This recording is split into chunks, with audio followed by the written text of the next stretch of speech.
अब सब काम करते बाहर वक्त वो घर पे आ जाते तो घर पे भाभी बाकी कछु कर रही हुई तो सभी चीज रूटे वो पानी भर के ले आवे वो भाभी तो भाभी तुम भूखी होंगी रोटी खा ले बोटे में वो बहुत बदलाव हुआ तब। पुरुष तो पहले बिल्कुल नहीं वो समझते थे, नहीं वो करते थे, न कोई सहयोग देते थे, लेकिन अब पुरुषों में भी जागरूकता आ गई है। पुरुष भी आते हैं और दवाई भी ले जाते हैं टीका लगाने के लिए। अगर महिलाएं नहीं आ पाई हैं तो पुरुष लेके आ जाते हैं। पहले हो गया मार करते थे, गाली देते थे, लेकिन जब से साझेदार परिवार में जुड़ गए थे तो मार गाली नहीं करते थे।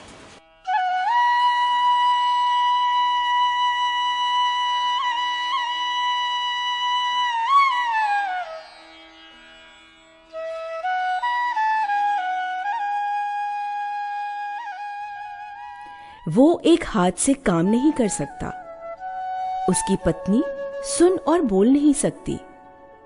अपने एक शिशु को वो खो चुका है और दूसरे के साथ उस गम को भुलाने की कोशिश में है। पहले अपन पत्नी के साथ में जौन है तो हम मदद नहीं करते रहे, सहयोग नहीं करते रहे। अब जब से समझ में बनी तो हम जौन है तो पानी भर दी थे, लड़किया के कपड़ों धो दी थे और आगी लगाई थे, चूल्हा में खाना बनावे में मदद कर दी थे, झाड़ू लगाव के काम करी थे और कुछ खेती किसानी में मदद कर दी थे। मध्य प्रदेश के सीधी के अनुमान सिंह गए 2 वर्षों में अपनी जिंदगी में ये एक बेहतर बदलाव लाए हैं और इससे वे बेहद खुश हैं। बरसों से पति के मित्रवत और संवेदनशील व्यवहार को तरस रही औरतों की जिंदगी में रोशनी की एक किरण सुबुगा उठी है। हमें फायदा भारी मुरैना के सामंती समाज में कोई लड़की महिला स्वास्थ्य को लेकर पुरुषों के साथ काम करे, इसके लिए कोई राजी नहीं था। आज 2 बरस बाद धरती संस्था की कार्यकर्ता सुमन अपनी नई पहचान को लेकर बहुत ही उत्साहित हैं। मैंने इस परियोजना में जुड़ने के लिए अपने पति से बात की, उन्होंने मुझे मना कर दिया, लेकिन मेरे अंदर ये था कि मुझे अब यही काम करना है। महिला स्वास्थ्य के मुद्दे पर पुरुषों के साथ काम, कार्यकर्ताओं के लिए भी ये एक अनोखी सी बात थी। पर गए 2 सालों में उनकी अपनी समझ में इतना बदलाव आया है कि वे महिला स्वास्थ्य के मुद्दे पर पुरुषों की भागीदारी की जरूरत और संभावना को स्वीकार करते हैं। शुरू में जब इस परियोजना पे बात हुई कि ये काम पुरुषों के साथ में है तो हमें खुद एक अपने आप को हम इस परियोजना में एडजस्ट नहीं कर पाए। परियोजना का जो रिजल्ट है आज वो समुदाय में दिखने लगा है, हमारी खुद की समझ भी बेहतर हुई है, हम उसको कई नज़रिए से देख पा रहे हैं। तो मैंने घर वालों से कहा है कि दहेज नहीं मांगना। समूह के बंदों से मैंने समझा दिया है कि भैया अगर शादी करनी है तो दहेज मत लेना। सबसे बड़ा बदलाव जो है तो हमारे में यह आवा कि लोगों के सामने बात करे में पहले तो शर्मावा करी, हिचकिचाहट रहा, लेकिन जब ये परियोजना से जुड़ा तो धीरे धीरे धीरे अपना के जो अंदर के डर रहा वो निकला, हम बराबर मतलब के सामने बात कह सके थे। तो बहुओं से काम करवाओ, घर का पूरा जो भी काम होता है वो करवाओ, पशुओं का भी काम करवाओ और उनको घर के अंदर ही पर्दे में रहने दो, बाहर खुले में घूमने के लिए मत जाने दो। ऐसी भावनाएं थी हमारी, जो गांव की थी वही हमारी भावना थी। लेकिन इनकी कुछ बातचीत को सुन के हमको ऐसा महसूस हुआ कि हमको भी अपनी औरतों को थोड़ा घूमने का मौका दिया जाए, उनके साथ थोड़ा काम में हाथ बटाने की कोशिश की जाए। तो हम उनके कपड़ों के लिए थोड़ा पानी वगैरह भी भर देते हैं और कभी तकलीफ वगैरह होती है तो साग सब्जी भी कटवाने में थोड़ी मदद कर देते हैं। उनको एक बार घुमाने के लिए भी अभी ले गए थे तो थोड़ा उनको खुशी महसूस हुई। तो हमने सोचा जब उनको खुशी मिल रही है इन कार्यों से तो क्यों ना हमको ऐसा काम करना चाहिए, जिस कार्य से किसी को अगर खुशी मिले वो काम हमें करना चाहिए। आज हमको बहुत गर्व महसूस हो रहा है कि मतलब हम घर में काम करते तो घर वाले भी खुश हैं। गांव में कोई चीज़ जैसे टीकाकरण हम जाते हैं, संदेश देते हैं, फिर बताते हैं उसके बारे में और कहाँ ले जाना है, कब कैसे प्रसव के बारे में सब चीज़, तो मतलब सब हमको बहुत खुशी होती है। बहुत कुछ बदला है, माने जल्दी बातन में बिगड़ नहीं जाए और खुश रहती हैं। अपने बच्ची का कमाऊ नहीं सोचे रहन कि माने आगे तक पढ़ाओ, 10वीं के बाद यहाँ खुद माने स्कूल नहीं आए, लेकिन हम सीधी में अपने बच्ची का पिछले साल से वहाँ BSc में पढ़ाई लग है। तो अगर पुरुषों को हम ठीक से एक प्लान तरीके से, एक स्ट्रेटेजिक तरीके से अगर आप फॉलो करेंगे, उनके साथ काम करेंगे, तो परिवर्तन दिखाई दे रहा है। तो ये जो मानसिकता है, मुझे लगता है कि पुरुषों के साथ हम लोग जब डायलॉग करेंगे लगातार, तो ये बदलाव आएगा और उसके ये साझेदार परियोजना के तहत उसके इंडिकेटर दिखाई दे रहे हैं।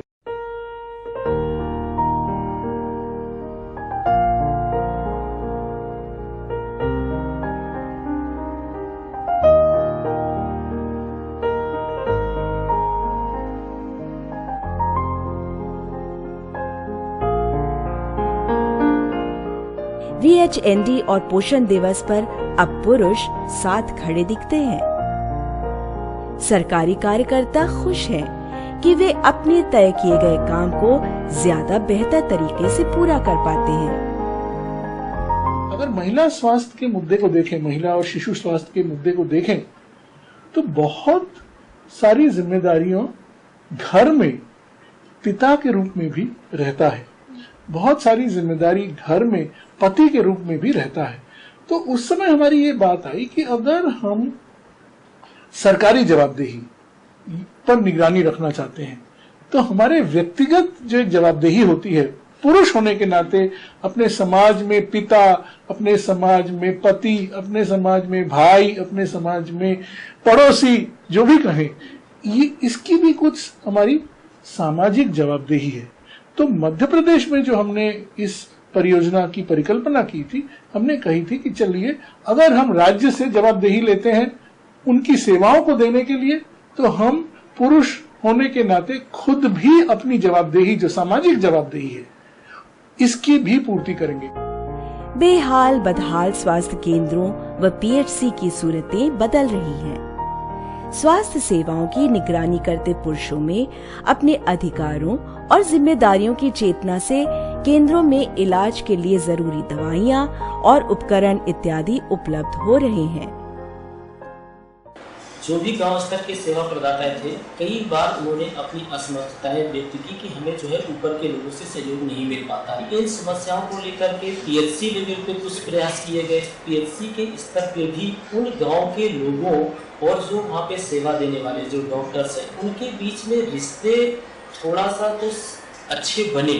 जो स्वास्थ्य की सेवाएं थी, उस पर जब हम लोगों ने काम शुरू किया था, तो जो यहाँ के सेवा प्रदाता थे, एनम और MPW, उन लोगों ने काफ़ी हम लोगों को गलत समझा। जब उन लोगों ने हमारे दूसरे कार्यक्रम में पार्टिसिपेट हुए और उन लोगों ने देखा कि हम लोग क्या काम कर रहे हैं, जब उनको समझ में आया, तो साल भर के बाद फिर उनका रवैया सकारात्मक हुआ और उनको लगा कि हम सब परिवार के लोग हैं और ये लोग हमारी हेल्प के लिए हैं।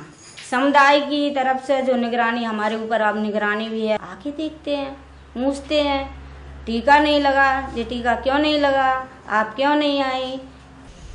टीका इसे खुलेआम से होता रहा, टीका सिरेंज उरेंज फेंक देते रहे हैं, एनम दीदी लगा के गिराते हैं अंदर नीचे और लड़का बिन लेते रहे हैं। अब व्यवस्थित रूप माने सही ढंग से टीकाकरण, सिरेंज नहीं फेंका जाए, उसी प्लास्टिक के डब्बा में रख दी थी। अब ओखा हम फैशन अपन बढ़िया ओखा व्यवस्था कर दे, तो दूसरा जगह गड़ा देती हैं। रिपोर्ट कार्ड में जैसे कि कुछ कार्यक्रम जो चलते हैं सरकार के, तो मैं कहा है कि जैसे जो सबसे अच्छा है तो उसका ओखा हम बंचे हरा कलर दिए हैं, और जो थोड़ा उससे कमजोर है तो ओखा पीला, और जो सबसे निम्न स्तर में है कि कुछ भी माने नहीं मिल रहा वहाँ, तो ओखा हम बंचे लाल कलर दे हैं। और ऐसे उसका अंदाजा लगाएं कि माने ये बिल्कुल खराब है, फिर उससे कुछ अच्छा है जो तो वह पीला कलर दे हैं, फिर सबसे अच्छा जो है तो वो का माने हरा है। अब पीला का हम बंचे सोच ला है कि हरा करब, और जो लाल है तो वो कम से कम पीला में ले, फिर हरा में बाद में।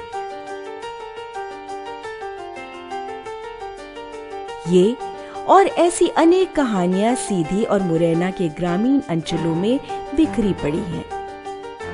सफर इतना आसान नहीं था, मगर राहगीरों ने हार नहीं मानी, सफर जारी रखा।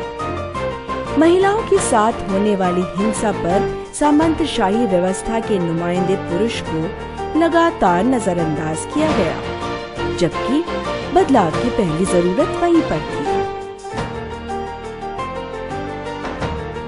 महिला हिंसा को हम लोग विरोध करते हैं तो हमें अपना विरोध जो है दर्ज करना पड़ेगा। साइलेंस जो है एक्चुअली हिंसा का समर्थन करती है, तो अगर आप हिंसा का समर्थन नहीं करना चाहते तो आपको लाउडली बोलना पड़ेगा। क्यों अपना काम क्या था, लड़ाई झगड़ा, इसको धोकना उसको धोकना, पत्ते खेलना, कभी कोई दारू पी लेता था। तो ये सुमन मैडम यहाँ आती थी तो मैडम को देख के मैं आता था कि चलो मैडम आगे, मैडम को देखेंगे, बैठता था। इनकी बातें चलती थी तो मैं धीरे धीरे सोचने लगा तो ये तो बात है अच्छी। फिर मैंने धीरे धीरे अपना जो लड़ाई झगड़ा था वो बंद कर दिया था। मैं पी खा कर के आता था तो अपनी पत्नी को भी मारता था। मुझे हिंसा का पाठ पढ़ाया गया, तब मुझे ये लगा, अपने आप में एहसास हुआ कि मैं वाकई में गलत कर रहा हूँ, जो कि मुझे ये नहीं करना चाहिए। तो वहीं से मैं अपना जो पीने खाने का आदत था तो उसको मैंने कम किया, घटाना धीरे धीरे, फिर बिल्कुल ही छोड़ दिया। इस अभियान का एक बहुत छोटा सा नारा था, चुप्पी तोड़ो, हिंसा रोको। सहयोग की यात्रा के दौरान इस बिंदु पर समुदायों के साथ प्रयोगों की शुरुआत हुई। उत्तरांचल में 1997 में पहली बार महिला स्वास्थ्य और समुदाय आधारित मॉनिटरिंग में पुरुषों की भूमिका को देखने और इस पर उन्हें साथ लाने का प्रयास शुरू किया गया और 15 वर्षों की इस यात्रा का पहला व्यवस्थित पड़ाव बनी साझेदारी की ये शुरुआत। कोई भी व्यक्ति उस काम को आगे तब बढ़ा पाएगा जब उसमें से कुछ ऊर्जा निकले, कुछ उत्साह निकले, कुछ उसका रिकग्निशन निकले। ये थोड़ा सा लोगों को मदद किया इसको लेकर के कि हम छोटे छोटे बदलाव, छोटी प्लान करें, बहुत बड़ा प्लान न करें, छोटा प्लान करें। और दो चीज की, एक व्यक्तिगत प्लान करें हमेशा, एक पब्लिक प्लान करें। मध्य प्रदेश के दो छोरों पर बसे सीधी और मुरैना अपनी सामाजिक, सांस्कृतिक संरचना और चेतना में बिल्कुल अलग हैं। औरत मर्द के संबंधों और घर परिवार की जिम्मेदारियों की साझेदारी दोनों ही जगह फर्क है। चंबल की गोद में बसे मुरैना में सामंतशाही का ठंडापन है, स्त्री परिवार और पुरुष की इज्जत का प्रतीक है, बंदूक और मूछ बहादुरी का प्रतीक, और सीधी प्रकृति की गोद में बसा आदिवासी क्षेत्र है। औरत मर्द के बीच संबंधों की गर्माहट है यहाँ। पितृसत्ता के मूल्य अन्य जगहों से फर्क है, पर बाल विवाह और कम आयु की माएं यहाँ भी एक प्रमुख मुद्दा है। पितृसत्ता का जड़ अलग अलग जगह, गहराई उसकी अलग होती है, तो हमें परिवर्तन को पहचान करने में भी विविधता को ध्यान में रखना है। लेकिन फिर भी बदलाव की अपनी चुनौतियां होती हैं। जाने में थोड़ा हमें कठिनाई तो हुई, क्योंकि लोग वहाँ कहते थे ये तो अपनी औरतों के साथ जा रहे हैं, उनका वो करवा रहे हैं, तो थोड़ा शर्म महसूस होती थी। जो लोग बाग घर के लोग भी बोलते थे ऐसी बातें, थोड़ा शर्म तो महसूस होती थी। तो लोग बाग हंसत रहे, ताना मारत रहे, कहाँ की तो मेहरिया गुलाम हो गया है। संतोष है कि 2-2.5 साल में कुछ परिवर्तन संभव हुए हैं। तनाव है कि क्या हम इस काम को भविष्य में लेके जा सकते हैं या नहीं, क्योंकि 2 साल में छोड़ देना उससे हमें बहुत दुख होगा।